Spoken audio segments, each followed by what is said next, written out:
পর্ব ৭। মামুন বলল, কি কেমন দেখছো? মোনা এতটা আশা করেনি।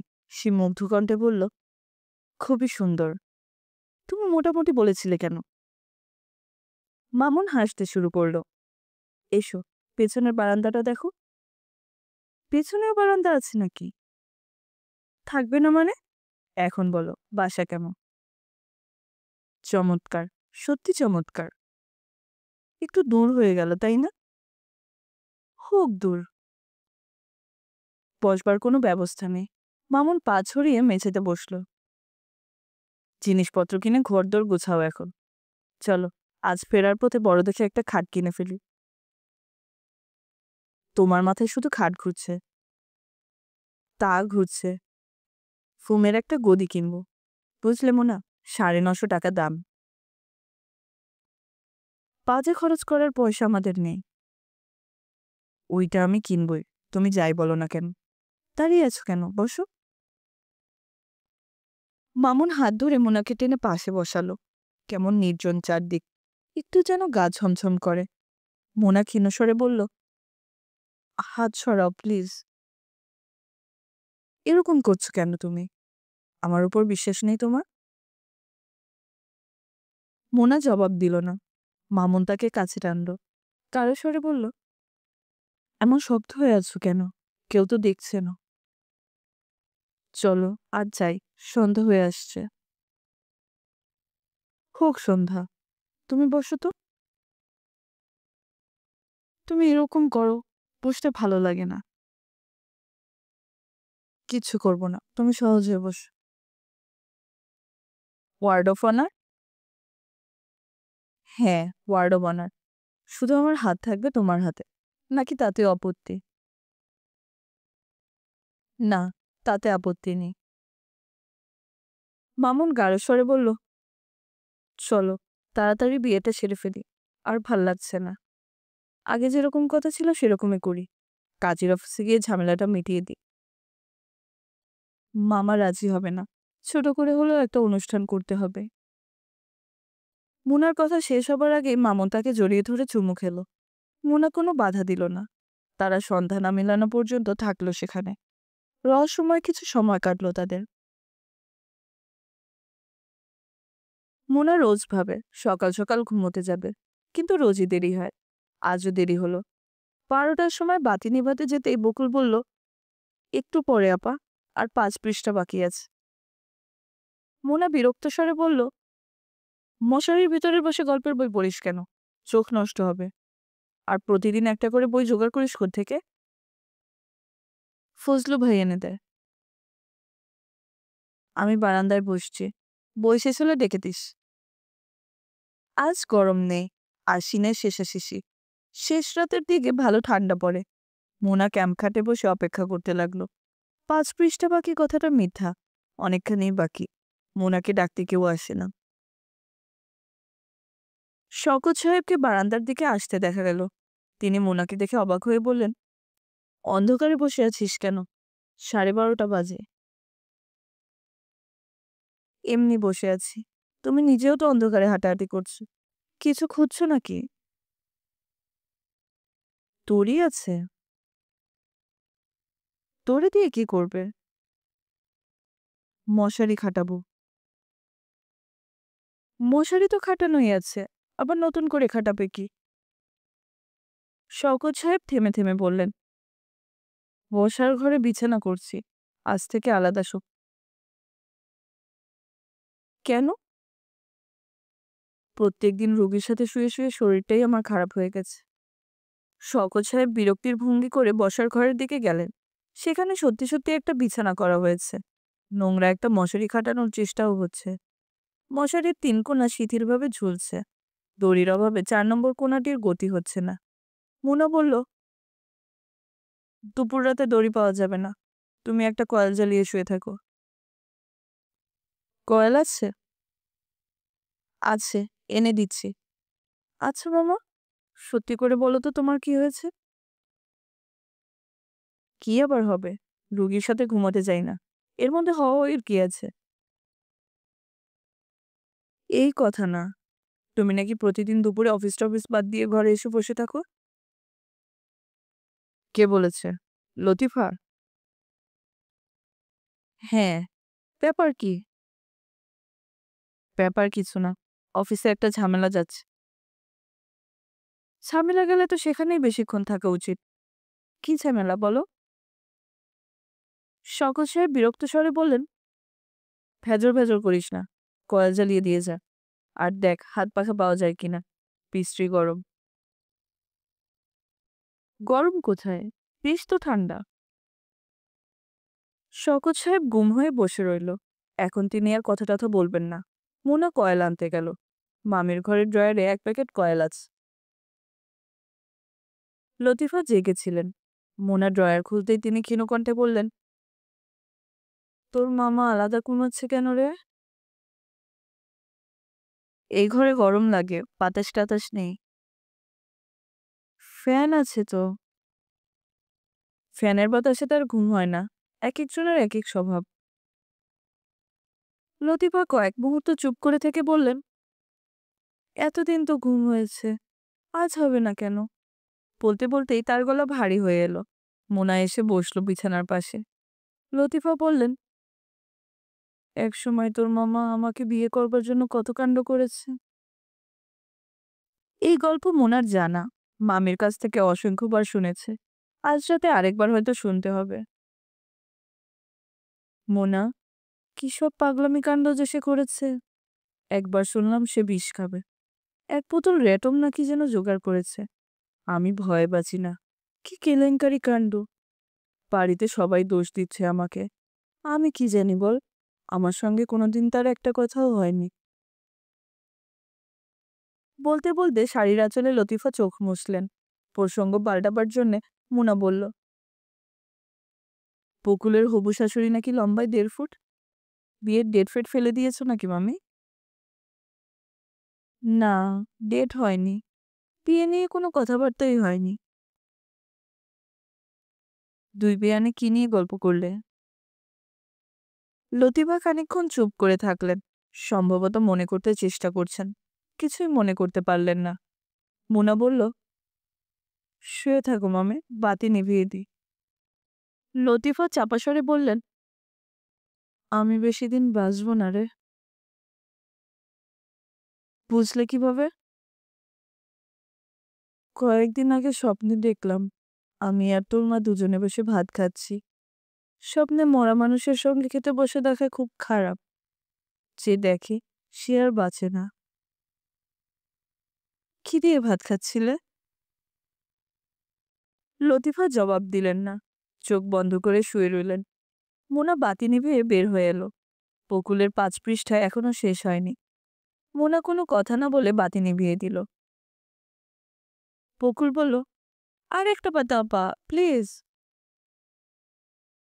কোনো কথা না, ঘুমো। এই পাতাটা শেষ না করলে আমার ঘুম আসবে না। ঘুম না এলে জেগে থাক, কথা বলিস না। কি বই এটা? উপন্যাস। কার লেখা? সতীনাথ ভাদুরীর অচিন রাগিনী। ফজলু ভাই এনে দিয়েছেন লাইব্রেরি থেকে। ভালো নাকি খুব? মোটামুটি। মোটামুটি? তুই যেভাবে পড়ছিস তাতে তো মনে হয় রসগোল্লা ধরনের উপন্যাস। বকুল খিলখিল করে হেসে উঠে জড়িয়ে ধরল মোনাকে। মোনা বিরক্ত স্বরে বলল, হাত উঠিয়ে নে, গরম লাগছে। বকুল হাত সরালো না। আরো কাছে ঘেঁষে এসে বলল, তুমি এত ভালো কেন মোনা আপা? জানি না কেন, বিরক্ত করিস না। বকুল মৃদু স্বরে বলল, একটা গল্প বলো না আপা। কি মুশকিল, রাত 1টার সময় গল্প কিসের? একটা বলো আপা, তোমার পায়ে পড়ি। ভূতের গল্প। সত্যি সত্যি তোমার পায়ে ধরছি কিন্তু। আহ, কেন সুড়সুড়ি দিচ্ছিস? আপা প্লিজ প্লিজ। মোনাকে গল্প শুরু করতে হলো। ওপাশে বিছানা থেকে বাবু ক্ষীণ স্বরে বলল, একটু জোরে বলো আপা, আমিও শুনছি। মোনা অবাক হয়ে বলল, এখনো জেগে আছিস? হুম। ঘুম আসছে না, কি করব? এইটুকু বয়সে আবার ঘুম আসবে না কেন? আজও মাথা ধরেছিল? বাবু অস্পষ্টভাবে কি যেন বলল, পরিষ্কার বোঝা গেল না। মোনা উঁচু গলায় বলল, কি বলছিস, ভালো করে বল। ধরেছিল? হ্যাঁ। কাল সকালে মনে করিস তো, একজন ডাক্তারের কাছে নিয়ে যাব। ঠিক আছে। গল্প শেষ হতে হতে অনেক রাত হয়ে গেল। বকুল বলল, বাথরুমে যেতে হবে, তুমি একটু দাঁড়াও। বাবুরও বাথরুম পেয়ে গেল। বাবু বলল, আজ না ঘুমিয়ে সারা রাত গল্প করলে কেমন হয় আপা? মোনা বিরক্ত স্বরে বলল, ফাজলামি করিস না, বাথরুম শেষ করে ঘুমোতে যা। আর একটি কথাও না। তারা তিনজন দরজা খুলে বাইরে বেরিয়েই দেখল, শওকত সাহেব উবু হয়ে বারান্দায় বসে আছে। অন্ধকার বারান্দা, তার হাতের জ্বলন্ত সিগারেট শুধু ওঠানামা করছে। মোনা ডাকল, মামা। তিনি ফিরে তাকালেন, কোনো উত্তর দিলেন না। একা একা কি করছো মামা? কিছু করছি না। শওকত সাহেব নিঃশব্দে ঘরের ভেতর ঢুকে গেলেন। বকুল চাপা স্বরে বলল, বাবার কি হয়েছে মোনা আপা? মোনা বলল, কিছুই হয়নি, ঘুম আসছে না তাই বসেছিল বারান্দায়। কেন জানি বকুলের মনটা খুব খারাপ হয়ে গেল। বাবার বসে থাকার ভঙ্গিটা কেমন দুঃখী দুঃখী। তার মনে হলো বাবা লুকিয়ে লুকিয়ে কাঁদছিলেন। মানুষের কত রকম গোপন দুঃখ থাকে, তার নিজেরও আছে। প্রায় সে এরকম একা একা কাঁদে। তার মতো দুঃখ তো বাবা মাদেরও থাকতে পারে। ভাবতে ভাবতেই বকুলের চোখ ঝাপসা হয়ে গেল। অল্পতেই তার কান্না পায়। পর্ব ৮। সকাল ৯টার মতো বাজে। পাকের জলিল মিয়া চায়ের দোকানের সামনে বিমর্ষ মুখে দাঁড়িয়েছিল। কড়া রোদ বাইরে, বাকেরের কপালে বিন্দু বিন্দু ঘাম। জলিল মিয়া ডাকল, বাকের ভাই, আসেন চা খান। পাকের জবাব দিল না। সব কথার জবাব দেয়া ঠিক না, এ তো মানুষের কাছে পাতলা হয়ে যেতে হয়। সে এগিয়ে গিয়ে পানবিড়ির দোকানটার সামনে দাঁড়ালো। বেশ কয়েকজন কাস্টমার দাঁড়িয়ে আছে সেখানে। দোকানদার সবাইকে বাদ দিয়ে হাসি মুখে জিজ্ঞেস করলো, কি দিব বাকের ভাই? সিগারেট দে। 5-5। পাকের এমনভাবে তাকালো যেন সে দারুণ বিরক্ত হয়েছে। তাকে ক্ষমা করে দেওয়ার ভঙ্গিতে বলল, অন্য কোনো সিগারেট নেই? দোকানদার জিভে কামড় দিয়ে একটা সিগারেট বের করলো। বাকের গম্ভীর গলায় বলল, এক প্যাকেট দে। সে একটা চকচকে ১০০ টাকার নোট ছুঁড়ে ফেলল। আজ তার মন নানান কারণে খারাপ হয়ে আছে। গত রাতে খবর পাওয়া গেছে ইয়াদ চাকরি পেয়েছে। দিনরাত ২৪ ঘন্টা ইয়াদের সঙ্গে ওঠা বসা, অথচ এই খবরটা ইয়াদ তাকে দেয়নি। অন্যের কাছে জানতে হলো। খবরটা যাচাই করবার জন্য সে সাত সকালে গিয়েছিল ইয়াদের বাড়ি। ইয়াদ হাই তুলে বলল, আর কতদিন এমনি এমনি ঘুরবো? আর চাকরিটাও খারাপ না, ঘোরাঘুরি আছে, টিএ দিয়ে পাওয়া যায়। কবে থেকে চাকরির? সামনের মাসের ১ তারিখ থেকে। দেরি আছে, চল যাই চা খেয়ে আসি। নাস্তা করেছিস? চা খেতে খেতেই বাকের একবার বলল, আমরা ৪ জন মিলে যে স্পেয়ার পার্টসের দোকান দেব বলেছিলাম, তার কি? আরে তোর, এইসব কি আর হয় নাকি? ২ জন তো ভেগেই গেল, বিয়ে শাদী করে একেবারে গেরস্ত। তুই আর আমি ২ জনেই মিলে করতে পারতাম। পয়সা কই? ইয়াদ খানিকক্ষণ পরেই গলা নিচু করে বলতে লাগলো, বড় ভাই এদিকে আবার ফ্যাচং বাঁধিয়ে ফেলেছে। পাশে এক মেয়ের সঙ্গে সম্বন্ধ করে ফেলেছে। মেয়ে কালো, কিন্তু সুইট দেখতে, অবশ্য একটু রোগা। বাকের একটি কথাও বলল না, গম্ভীর হয়ে রইল। ইয়াদ নিজের মনেই কথা বলে যেতে লাগলো, আমি নিজে তো মেট্রিকটাও পাশ করতে পারলাম না, এ থেকে বউ হলেও গিয়ে আইয়ে। শালা কেলেঙ্কারি অবস্থা। এখন বউ যদি বিয়ে পড়তে চায় তাহলে গেছি, বড় ঝঞ্ঝাটের মধ্যে পড়ে গেলাম। ইয়াদের মুখ দেখে মনে হলো না ঝঞ্ঝাটের জন্য সে বিরক্ত, বরং মনে হলো সে সমস্ত ব্যাপারটাই বেশ উপভোগ করছে। বাকের চা শেষ না করেই উঠে এলো। এটা ঠিক যে পাড়ার সবাই তাকে খাতির করে, কিন্তু দল ভেঙে যাচ্ছে। এসব লাইনে দল ভেঙে গেলে খাতির থাকে না। দেখতে দেখতে চ্যাংড়ারা উঠে আসবে। গত সপ্তাহেই তার চোখের সামনে মজনু সিগারেট টানতে টানতে রিকশায় উঠল। একটা চড় দিলে দুটো চড়ের জায়গা নেই যার, তার এত বড় সাহস। বাকের জলিল মিয়া চায়ের স্টলে ঢুকলো। জলিল মিয়া নিজেই গলা উঁচিয়ে ডাকলো, গফর, গরম পানি দিয়ে ভালো করে বাকের বাইরে চা দে, কাপ ধুইয়ে দিস। বাকের বসে রইল উদাস ভঙ্গিতে। এখানে চুপচাপ বসে থাকা ছাড়া এখন আর কোনো কাজ নেই। স্কুলের সময় হয়ে গেছে। পাড়ার মেয়ে স্কুলে রওনা হয়েছে দল বেঁধে। দেখতে এত ভালো লাগে। বাকের লক্ষ্য করতে লাগলো কোনো ছোকরা মাস্তান শিসফিস দেয় কিনা। টেনে জিভ ছিঁড়ে ফেলবে সে। তার পাড়ায় মেয়ে ছেলের অসম্মান হতে দেবে না। মোনা ঘর থেকে বেরোলো 10টার দিকে। অফিসে পৌঁছতে পৌঁছতে নিশ্চয়ই 11টা বেজে যাবে। রোজ দেরি হয়। কালও সে ঘর থেকে বের হয়েছে 11টায়। বাকের চায়ের স্টল ছেড়ে বাইরে এসে দাঁড়ালো। এই যে মোনা, অফিসে যাচ্ছ নাকি? হ্যাঁ, সকালবেলা আর কোথায় যাব? মামাকে বলবে কাজের মেয়ে একটা জোগাড় করেছি। ঠিক আছে, বলবো। পাকের সঙ্গে সঙ্গে আসতে শুরু করলো। মোনা কিছু বলল না। পাকের হালকা স্বরে বলল, তোমাদের অফিসে যাব একদিন। মেয়ে ছেলেরা কাজ করছে দেখতে ভালো লাগে। আপনারা কিছু করবেন না, কায়ফু দিয়ে বেড়াবেন। মেয়েরাও যদি তাই করে তাহলে হবে কিভাবে? তোমাদের জন্যই তো কিছু করতে পারি না। মেয়েরা সব কাজকর্ম নিয়ে নেয়।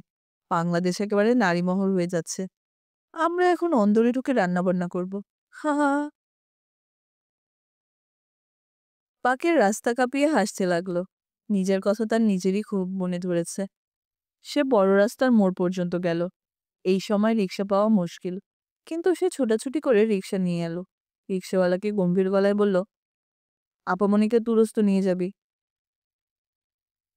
মোনার ধন্যবাদ জানিয়ে কিছু একটা বলা উচিত, কিন্তু সে বলল না।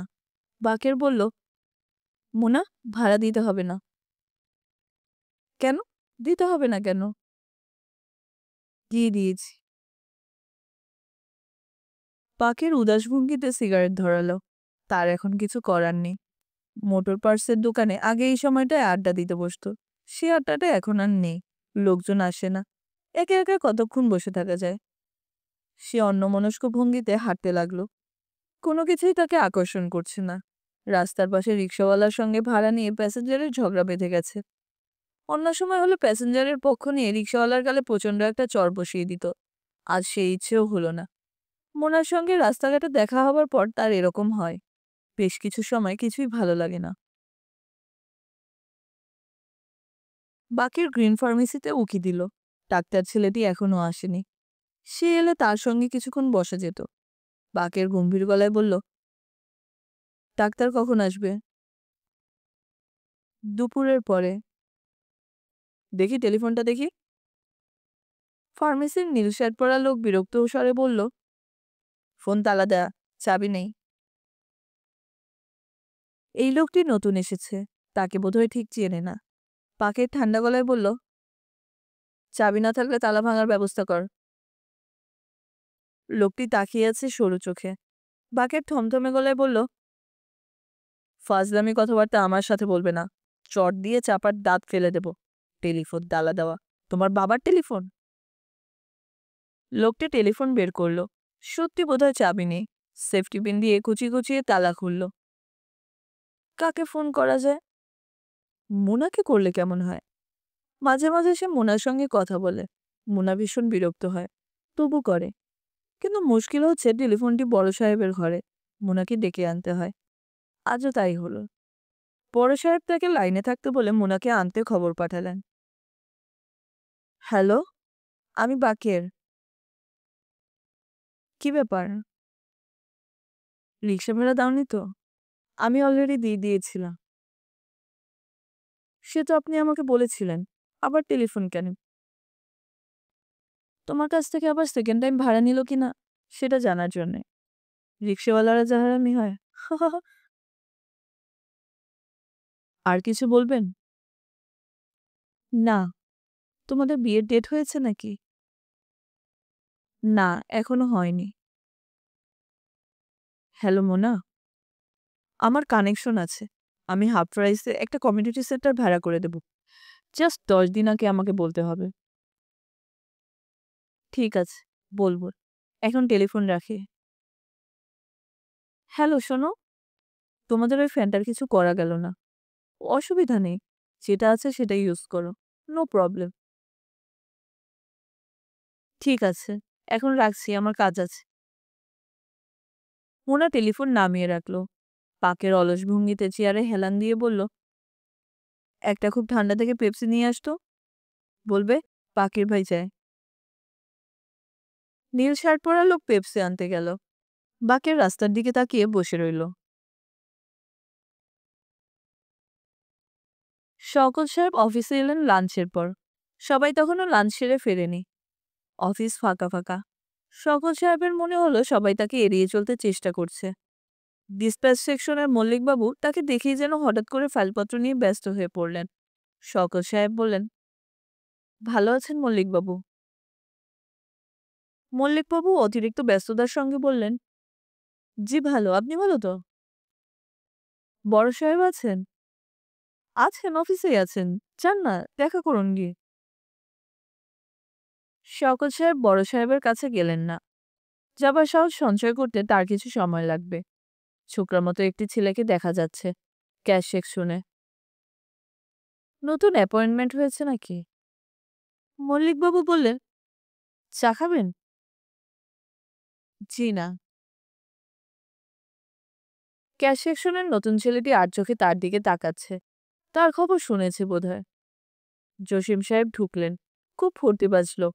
রসিকতা না করে এক সেকেন্ডও থাকতে পারেন না। শওকত সাহেবকে দেখে তিনিও কেমন জানি হকচকিয়ে গেলেন। শুকনো হাসি এসে বললেন, কি ভালো? জি ভালোই। দেখা হয়েছে বড় সাহেবের সঙ্গে? জি না। দেখা করতে বলেছেন?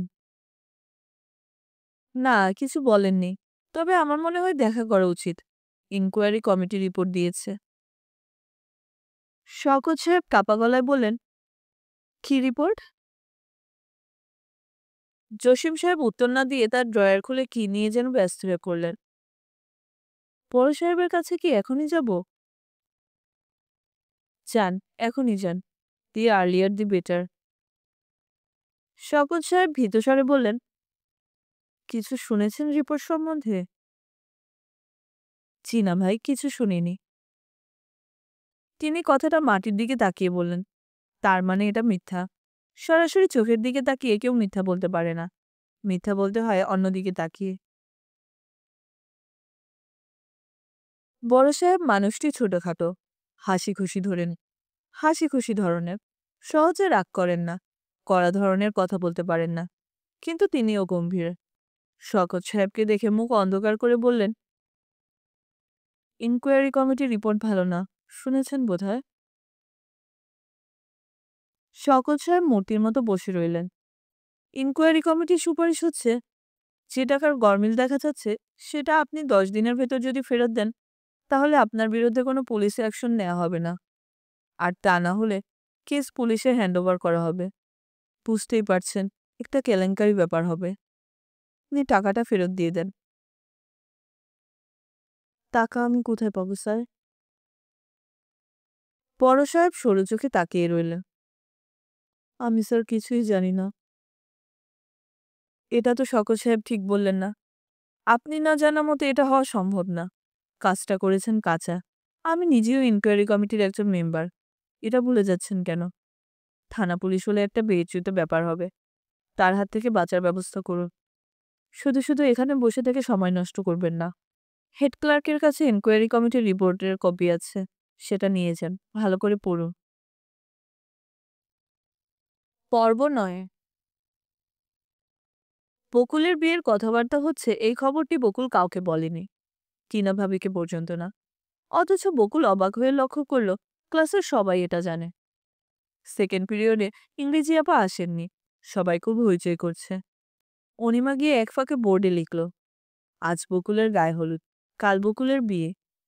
দারুণ হাসাহাসি শুরু হলো। হাসতে হাসতে একজন অন্যজনের গায়ে গড়িয়ে পড়ছে। বকুল বেঞ্চে মাথা রেখে কেঁদে ভাসাতে লাগলো। ফোর্থ পিরিয়ডে ছুটি নিয়ে চলে গেল টিনা ভাবিদের বাসায়। ভেবেছিল 5টা পর্যন্ত থাকবে, কিন্তু টিনা ভাবির দেশের বাড়ির থেকে লোকজন এসেছে, বাসা ভর্তি মানুষ। কিছু কিছু দিন এমন খারাপভাবে শুরু হয়। বাসায় ফেরার পথে ডাক্তার সাহেবের সঙ্গে দেখা হয়ে গেল। এই যে বকুল না, এরকম মাথা নিচু করে হাঁটো কেন? গাড়ির নিচে পড়বে। বকুল কি বলবে ভেবে পেল না।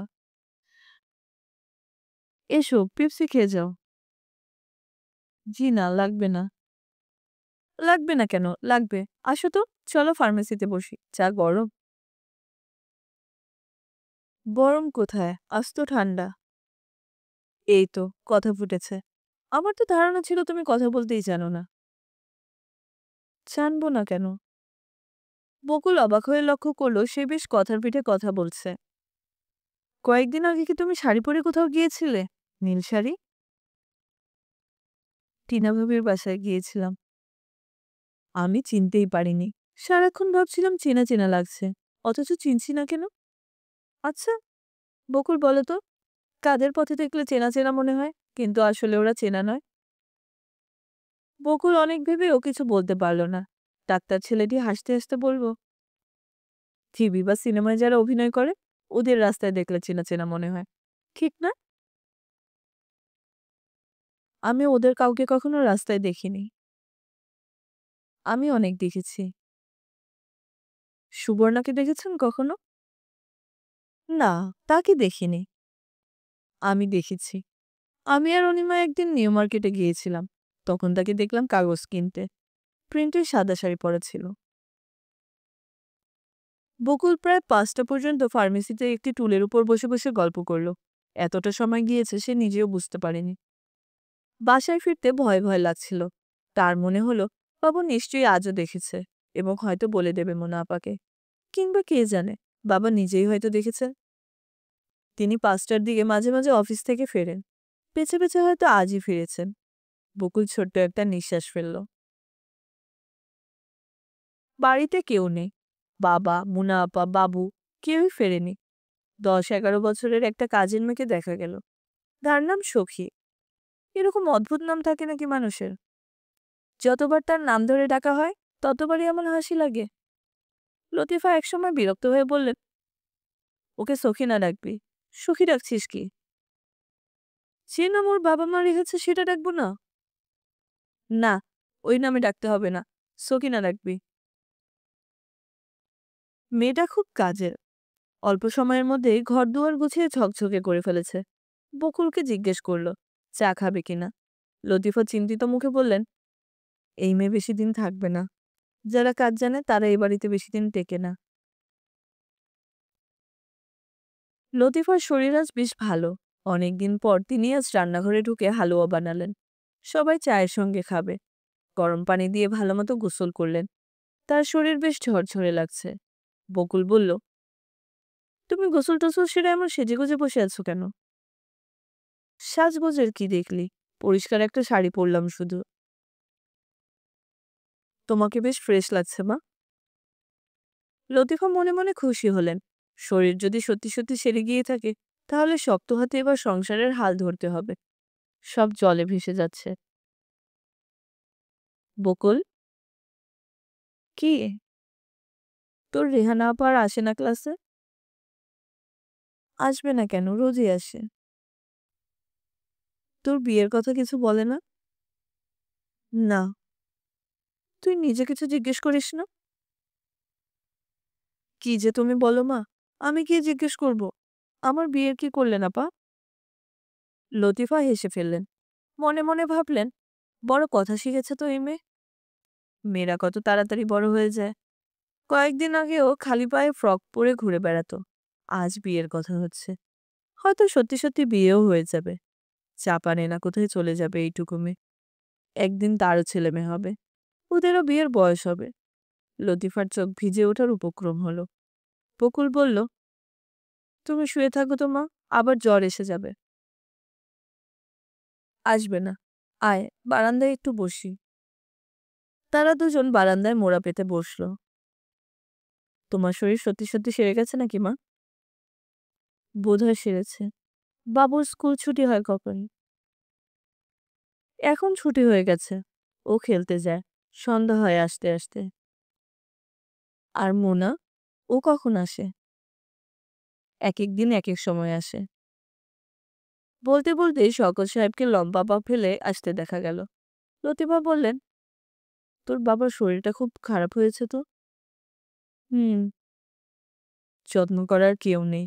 কখন খায় কি করে কে জানে। বকুল বলল, চলো ভেতরে যাই মা। বাবা এখানে আমাদের বসে থাকতে দেখলে রাগ করবেন। শওকত সাহেব কিন্তু রাগ করলেন না। এমনভাবে ওদের দিকে তাকালেন যেন ঠিক চিনতে পারছেন না। সন্ধ্যাবেলা বই নিয়ে বসবার জন্যও কাউকে ডাকলেন না। নতুন কাজের মেয়েটা তার চোখের সামনে একটা গ্লাস ভেঙে ফেলল। তিনি শুধু মৃদুস্বরে বললেন, কাজকর্ম সাবধানে করবি। অন্য সময় হলে এর জন্য চড়চাপড় মারতেন, চেঁচিয়ে বাড়ি মাথায় তুলতেন। রাতের বেলা খাবারও খেলেন নিঃশব্দে। মোনা একবার বলল, তোমার শরীর ভালো তো মামা? হুম, ভালো। অফিসের ঝামেলা মিটেছে? হুম, মিটেছে। লতিফা বসেছেন ওদের সঙ্গে। আশ্চর্যের ব্যাপার হচ্ছে এখনো তার জ্বর আসেনি। মাথা একটু হালকা লাগছে। এছাড়া শারীরিক আর কোনো অসুবিধা নেই। তিনি নিজেও ব্যাপারটা ঠিক বিশ্বাস করতে পারছেন না। বকুল বসেছে তার পাশে। তিনি একবার বললেন, দেখ তো আমার গা গরম কিনা। বকুল বলল, না, অসুখটা তাহলে বোধহয় সেরেই গেল। তার চোখ চকমক করতে লাগলো। শওকত সাহেব খাওয়া শেষ করে উঠবার সময় বললেন, মোনা, তুই একটু শুনে যা। অফিসের ঝামেলার ব্যাপারটা মোনা শুনল। শান্ত স্বরে বলল, এটা কতদিন আগের ব্যাপার? 1 মাস। এতদিন তুমি এটা হজম করে রেখেছিলে? শওকত সাহেব জবাব না দিয়ে সিগারেট টানতে লাগলেন। এখন ওরা পুলিশ কেস করবে? হুম, টাকাটা রিকভার না হলে করবে। তোমাকে তো তাহলে ধরে নিয়ে যাবে হাজতে। হুম। টাকার ব্যাপারে তুমি কিছু জানো? না, কিছুই জানি না। মোনা কিছুক্ষণ চুপ করে থেকে বলল, তুমি জানো না এটা ঠিক না মামা। তুমি জানো, তবে তুমি একা এটা করনি। তা ঠিক। এত সাহস তোমার নেই। সঙ্গে অন্য লোক ছিল। তুমি খানিকটা শেয়ার পেয়েছ। কত পেয়েছ? শওকত সাহেব চুপ করে রইলেন। মুনা তীক্ষ্ণ কণ্ঠে বলল, কত পেয়েছ? 10,000। আমাকে যে 6,000 দিতে চেয়েছিলে সেটা এখান থেকে? হ্যাঁ। বাকি 4,000 কোথায়? ধারটা ছিল, শোধ দিয়েছে। ওই দিন যে মিষ্টি আনলে সেটা কি ওই টাকা থেকে? শওকত সাহেব জবাব দিলেন না। দ্বিতীয় সিগারেট ধরিয়ে খুব খুব করে কাশতে লাগলেন। মোনা বলল, মামা, তুমি কাল সকালেই অফিসে গিয়ে বলবে আমি টাকাটা ফেরত দেব। তবে আমাকে 2 মাস সময় দিতে হবে। 2 মাসের মধ্যে কোথায় পাবো এত টাকা? পাবে না। তবে এর মধ্যে আমরা বকুলের বিয়ে দিয়ে দেব। তোমাকে জেলে নিয়ে ঢোকালে ওই মেয়ের কি আর বিয়ে হবে? না পড়াশোনা হবে? যত সুন্দরী হোক, চোরের মেয়েদের আমাদের সমাজে জায়গা নেই। বুঝলে মামা? তুমি কালই অফিসে যাবে এবং 2 মাস সময় নেবে। ঠিক আছে, নেব। মোনা উঠে পড়ল। অনেক রাত পর্যন্ত ঘুম এলো না তার। সে বুঝতে পারল বকুলও জেগে আছে, কিন্তু সাড়া শব্দ দিচ্ছে না। সে কি কিছু আঁচ করতে পারছে? বকুল, কি? জেগে আছিস তো কথা বলছিস না কেন? বাবা এতক্ষণ ধরে কি বললেন? তেমন কিছু না। তোর বিয়ে নিয়ে কথা হলো। বুঝলি বকুল, আমি অনেক ভেবে টেবে দেখলাম অল্প বয়সে বিয়ে হয়ে যাওয়াটা খারাপ না। এর কিছু কিছু ভালো দিকও আছে।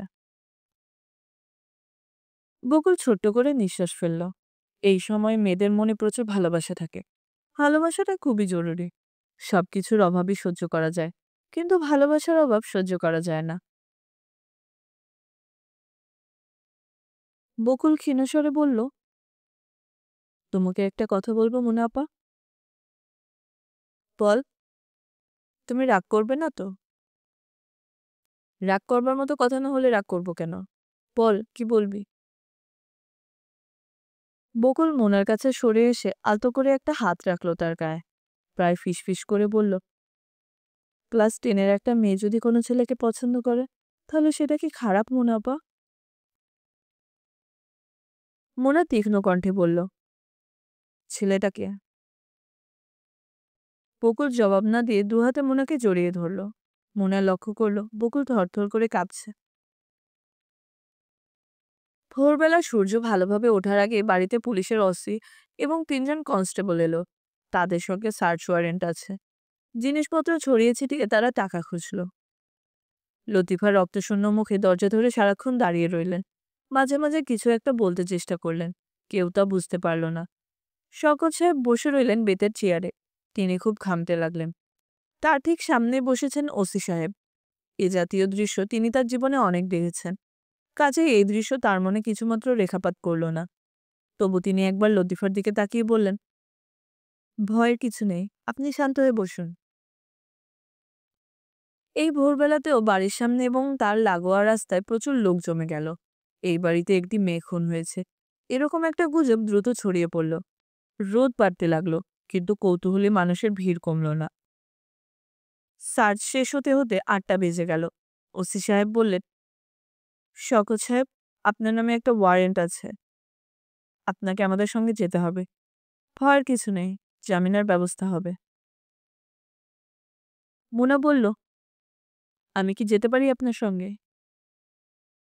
হ্যাঁ, নিশ্চয়ই পারেন। একজন পুরুষ মানুষ হলে ভালো হতো। উকিল টুকিলের ব্যবস্থা করতে হবে, অনেক ছোটাছুটির ব্যাপার আছে। মোনা বাবুকে পাঠালো পরিচিত যদি কাউকে পাওয়া যায়। আশেপাশের বাসার অনেকের সঙ্গে এদের চেনা জানা, তবু কেউ আসতে রাজি হলো না। সাবধানী মানুষ, ইচ্ছা করে কোনো বাজে ঝামেলায় জড়াতে চায় না। পাকেরকে শুধু পাওয়া গেল, সে ঘুমোচ্ছিল। খবর পেয়েই ছুটে এসেছে। তার মুখ অস্বাভাবিক গম্ভীর। সিগারেট ধরিয়ে দায়িত্বশীল মানুষের মতো সে মোনাকে বলল, নো প্রবলেম, 1 ঘন্টার মধ্যে জামিনে ছাড়িয়ে আনবো। ছেলে খেলা নাকি? তোমরা সব দরজা বন্ধ করে বসে থাকো। কেউ কিছু জিজ্ঞেস করলে কোনো উত্তর দেবে না। ঘরে টাকা পয়সা আছে তো? বকুল তার ঘরে একা একা বসেছিল। শওকত সাহেবকে বের করে নিয়ে যাবার সময় সে শুধু বেরিয়ে এলো।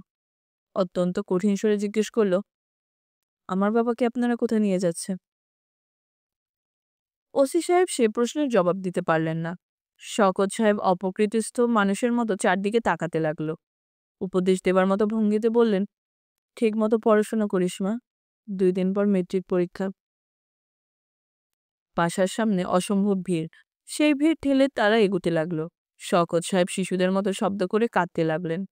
বাকের তার একটা হাত শক্ত করে ধরে আছে। সে মৃদু স্বরে বলল, মামা, কাঁদবেন না, কিচ্ছু হবে না। 1 ঘন্টার মধ্যে জামিন হবে। আমার চেনা লোকজন আছে। বাসার সামনে লোকের ভিড় বাড়তেই লাগলো। উকিল ভদ্রলোক দেখতে পানবিড়ির দোকানদারদের মতো। রোগা দড়ি পাকানো চেহারা, কথাও ঠিকমতো বলতে পারেন না, জড়িয়ে যায়। কিন্তু তিনি নাকি ফৌজদারি মামলায় একজন মহা ওস্তাদ আদমি। তার হাতে মামলা গেলে নাকি তেল দিয়ে ঘুমানো যায়। কিন্তু মুনা বিশেষ ভরসা পাচ্ছেন না। তাকে সামনে বসিয়ে উকিল সাহেব গভীর যত্নে দাঁত খোঁচাচ্ছেন। তার ভঙ্গি দেখে মনে হচ্ছে প্রতিটি দাঁতের গোড়ায় গোশত আটকে আছে এবং এই মুহূর্তেই সেগুলো বের করা দরকার। মোনার পাশের চেয়ারে বসে আছে বাকের। তার ভাবভঙ্গি খুব বিনীত। বাকেরই তাকে এখানে নিয়ে এসেছে। বাকেরের ধারণা এই লোক 1 নম্বর আসল জিনিস, খাঁটি বাঘের বাচ্চা। বাঘের বাচ্চারা এত দীর্ঘ সময় নিয়ে দাঁতের পরিচর্যা করে তা মোনার জানা ছিল না। সে অস্বস্তি নিয়ে অপেক্ষা করতে লাগলো। উকিল সাহেব মাঝে মাঝে দাঁত খোঁচানো বন্ধ রেখে এক দৃষ্টিতে মোনার দিকে তাকাচ্ছেন। তার দৃষ্টি মোনার বুকের কাছে এসে থমকে যাচ্ছে। এমন নির্লজ্জ মানুষও আছে নাকি? আসামি আপনার কে হয়? আমার মামা। আপন মামা? মায়ের ভাই? জি। মোনা ভেবে পেল না। আপন মামা না পর মামা, তার সঙ্গে এই মামলার সম্পর্ক কি? নাকি উকিল মুক্তারদের স্বভাবই হচ্ছে খামোকা প্রশ্ন করা? ভয়ের কিছু নেই। ক্রিমিনাল মিসঅ্যাপ্রোপ্রিয়েশন, 403 ধারা। ম্যাক্সিমাম পেনাল্টি হচ্ছে 2 বছরের জেল। এত নার্ভাস হবার তো কিছু দেখি না। Don't get nervous. মোনা নড়ে চড়ে বসে রুমাল দিয়ে নাক খুঁজল। বড্ড ঘাম হচ্ছে, এই জন্যই বোধ হয় তাকে নার্ভাস দেখাচ্ছে। আপনার নাম কি? মোনা। মিস না মিসেস? এইসব কি ধরনের প্রশ্ন? মোনা মৃদুস্বরে বলল, মিস। মিস মোনা, এখন আপনি বলুন, আপনার মামা কি চুরি সত্যি সত্যি করেছেন? মোনা কি জবাব দেবে ভেবে পেল না। তাকালো বাকেরের দিকে। বাকের দাঁত বের করে হাসছে। কেন হাসছে কে বলবে? এটা একটা লজ্জায় ফেলার প্রশ্ন, এতে হাসির কিছু নেই। উকিল সাহেব অ্যাস্ট্রেতে একগাদা থুতু ফেলে সেদিকে গভীর মনোযোগের সঙ্গে তাকিয়ে রইলেন, যেন এই মুহূর্তে থুতুটায় বিরাট একটা কিছু ঘটবে। সেই ঘটনা তিনি প্রত্যক্ষ করতে চান। একসময় তার দেখা শেষ হলো। তিনি গম্ভীর গলায় বললেন, চুরি যদি না করে থাকেন তাহলে খালাস করে আনা মুশকিল, আর যদি সত্যি চুরি করে থাকেন সহজেই খালাস হয়ে যাবেন। মোনা অবাক হয়ে বলল, তার মানে? অপরাধীদের খালাস করা অতি সহজ। এরা যখন অপরাধ করে কিছুটা সাবধান হয়েই করে। কোর্টে অপরাধ প্রমাণ করা কঠিন হয়। আর যারা অপরাধী না, ভালো মানুষ, তারা পড়ে যায় প্যাচ করলে। হা। মোনা অবশেষে চোখে তাকিয়ে রইল। ভদ্রলোক গম্ভীর হয়ে বললেন, অপরাধীদের খালাস করে আনার মধ্যে একটা আনন্দ আছে, আইনের পশ্চাৎদেশে লাথি বসানোর আনন্দ। এটা আমি খুব এনজয় করি। বাকের শব্দ করে হাসতে লাগলো। সে মুগ্ধ। মোনা কিছু বলল না। উকিল সাহেব জড়ানো স্বরে বললেন, এই জাতীয় ছোটখাটো মামলা আমি নিই না, তবে আপনার ব্যাপারটা নেব। মোনা একবার ভাবল, বলে, আমারটা কেন নেবেন? কিন্তু সে কিছু বলল না। উকিল সাহেবের চোখ তার বুকের ওপর স্থির হয়ে আছে। শাড়ির আঁচল টেনে দেয়া উচিত, সেটা অভদ্রতা হবে। এতটা অভদ্র হওয়া তার পক্ষে সম্ভব নয়। মোনা বলল, আমরা কি তাহলে উঠব? হ্যাঁ, উঠবেন। যাবতীয় কাগজপত্র এবং আসামিকে সঙ্গে নিয়ে আসবেন। কবে আসবেন সেটা আমার মুহুরীর কাছ থেকে জেনে যান। মুহুরী কোথায়? পাশের ঘরে। আর শুনুন, আমার ফিস কিন্তু বেশি, এবং ফিজের টাকার সবটা আমি অ্যাডভান্স নেই। আজ 1 টাকা, কাল 8 আনা, এইভাবে নেই না। আপনার ফিস কত? সেটা বলবো কাগজপত্র দেখে। বাকের দাঁত বের করে বলল, একটু স্যার কনসেশন করতে হবে। গরিব মানুষ স্যার, ভেরি নিডি। কনসেশন কিছু নেই। অন্যের বেলায় যা, আপনাদের বেলায়ও তা। মাছের বাজার তো না। মোনা বেরিয়ে এসেই বিরক্ত স্বরে বলল, ভেরি নিডি, গরিব মানুষ, এসব বলার দরকার কি? দরদাম করতে হবে না? বলো কি তুমি? বাড়িতে তো টাকার গাছ নেই। লোকটাকেও আমার পছন্দ হয়নি, আস্ত ছোট লোক। ছোট লোক কি বড় লোক এটা দিয়ে আমাদের দরকার কি? আমরা দেখব কাকে দিয়ে কাজ উদ্ধার হয়। একে দিয়ে হবে। এ হচ্ছে নাম্বার 1 ধনুকর। ধনুকর মানে? ধনুকর মানে হচ্ছে যে ধুনে দেয়। এই শালা ধুনে দেবে। এক ধাক্কায় মামাকে খালাস করে নিয়ে আসবে। এখন যে জিনিসটা লাগবে সেটা হচ্ছে টাকা, মানি। এখন শুরু হবে টাকার খেলা। টাকা পয়সা কেমন আছে তোমাদের? মোনা জবাব দিল না। টাকা পয়সা তেমন কিছু নেই। মামার কাছে 6,000 টাকা ছিল। তার থেকে এখন কত আছে কে জানে। তার নিজের অ্যাকাউন্টে 5,000 টাকার মতো আছে, বেতনের টাকা থেকে জমানো। মামির কিছু গোপন সঞ্চয় আছে। তার ভাই তাকে ঈদ উপলক্ষে টাকা পয়সা যা দেন তার সবটাই মামি জমিয়ে রাখেন। একটা পাই পয়সাও খরচ করেন না। পাকের বলল, কোল্ড ড্রিঙ্ক কিছু খাবে? Fanta, Pepsi? মোনা বিরক্ত স্বরে বলল, ঠান্ডার মধ্যে ঠান্ডা পেপসি খাবো কি জন্যে? তাহলে গরম কিছু খাও। চা খাবে? আমি এখন কিছু খাবো না, আপনি চলে যান, আমার অন্য কাজ আছে। কি কাজ? এক জায়গায় যাব। চলো, আমি দিয়ে আসি। এখন আমার কোনো কাজ নেই, ফ্রি আছি। আপনি তো সবসময় ফ্রি। পাকে শুকনো মুখে বলল, মামুন সাহেবের কাছে যাচ্ছ? তিনি তো আমার মতো ফ্রি না, কলেজ টলেজ আছে। তাকে কি এখন পাবে? মামুন সত্যি সত্যি ছিল না। গতকাল রাতের ট্রেনে দেশের বাড়িতে চলে গেছে। কেন গিয়েছে তার মিসেলকেও বলতে পারে না, কাউকে জানিয়ে যায়নি। মোনা বড়ই অবাক হলো। এমন হুট করে চলে যাবে? কিছু বলেও যাবে না? কবে ফিরে আসবে তাও কেউ বলতে পারল না। বেলা 11:30। মোনা বাসায় ফিরে যাবার জন্য রিক্সা নিল, কিন্তু মাঝপথে ঠিক করলো অফিসে যাবে। পরপর দুদিন কামাই হয়েছে, আজ নিয়ে 3 দিন হবে। এটা ঠিক না, কিন্তু অফিসে যেতে ইচ্ছা করছে না, কিছুতেই মন বসছে না। আকাশে মেঘ করেছে, বৃষ্টি হবে বোধহয়। রিক্সাওয়ালা প্রচণ্ড গতিতে রিক্সা টানছে, একটা অ্যাক্সিডেন্ট বাঁধাবে। মনে একবার ভাবলো বলবে, আস্তে চালাও ভাই, কিন্তু কথা বলতে ইচ্ছা করছে না। কেন যেন শুধু কান্না পাচ্ছে। দুঃসময়ে কাউকে কাছে থাকতে হয়।